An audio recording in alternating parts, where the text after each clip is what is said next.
Masuknya Mahfud MD ke kandang banteng mendampingi Ganjar Pranowo membuat perebutan suara di Jawa Timur kian ketat.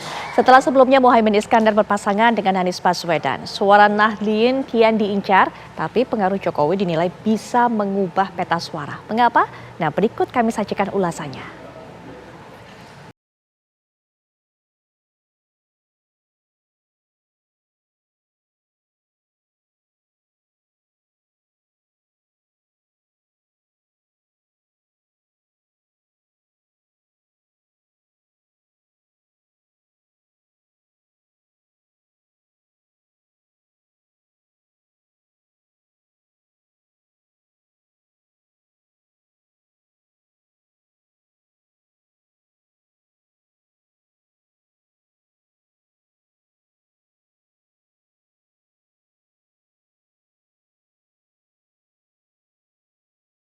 Tapi di dalam NU pun juga faksionalisasinya cukup banyak dan cukup bervariasi. Ada yang mengatakan NU struktural, ada yang mengatakan NU kultural. Nah, kalau kita lihat PKB yang dalam hal ini saat ini mengusung Caimin, itu diharapkan bisa secara simbolik ya menarik basis massa NU.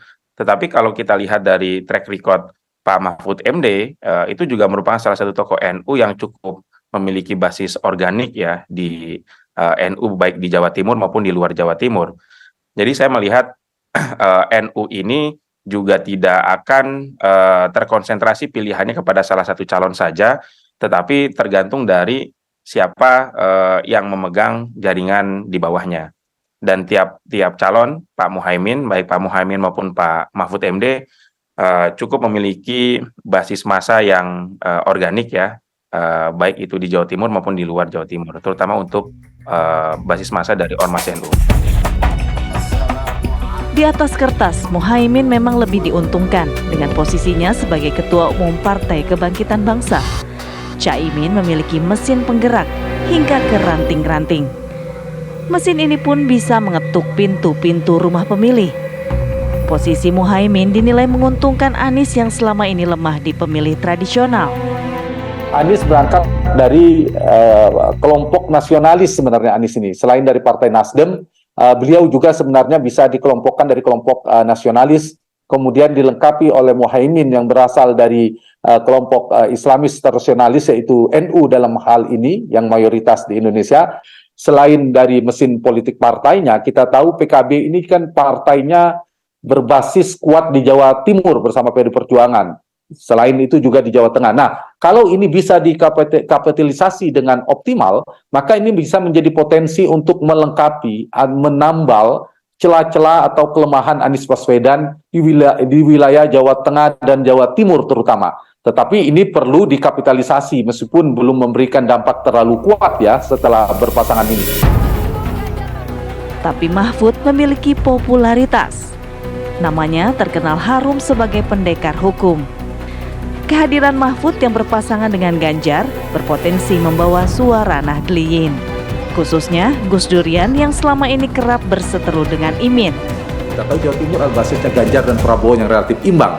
Karena itu dipilihlah cawapres dari Jawa Timur yaitu Mahfud MD. Karena kita tahu NU juga memiliki basis pemilih yang juga besar yang merasa terrepresentasi dengan NU lebih kurang sekitar 50%. Dan NU menjadi penting dalam beberapa kali kontestasi politik kita.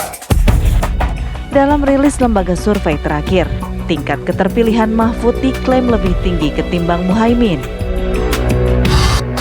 Peta pertarungan kini masih menunggu kabar dari Kertanegara. Bila Hovifah Indar Parawansa atau Erick Thohir dipilih menjadi bacawa pres Prabowo Subianto, artinya tokoh NU laris manis dipilih jadi pendamping.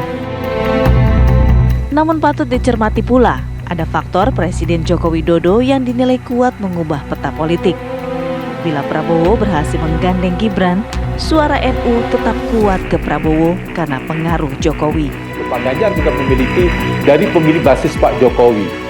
Pemilih Pak Jokowi ini itu sudah mulai terbelah, bergeser ke Prabowo, dan itu menjadi tantangan titik lemah dari Ganjar dari hubungan relasi dengan Pak Jokowi yang dalam persepsi publik semakin berjarak ya, PDI Perjuangan dan Pak Jokowi. Apalagi kita lihat meskipun Pak Jokowi sedang di luar negeri, tugas negara di luar, tapi kan tidak ada simbol-simbol Pak Jokowi dalam pendaftaran hari ini. Tidak ada Mas Gibran, yang kita tahu Mas Gibran adalah PDI Perjuangan. Kemudian simbol-simbolnya tidak ada, dan mungkin saya terlewat tidak ada menyebut nama Pak Jokowi juga dari sambutan-sambutan ringan konferensi pers yang disampaikan oleh Mas Ganjar. Jadi saya kira mungkin bisa dibaca mereka sudah mulai memikirkan opsi sekiranya Pak Jokowi tidak bisa diandalkan. Yang kedua, tadi ketika ditanya baju warnanya, Mas Ganjar juga sempat bilang ya hitam dan putih, kita tidak abu-abu. Nah, saya nggak tahu abu-abu ini diarahkan ke siapa.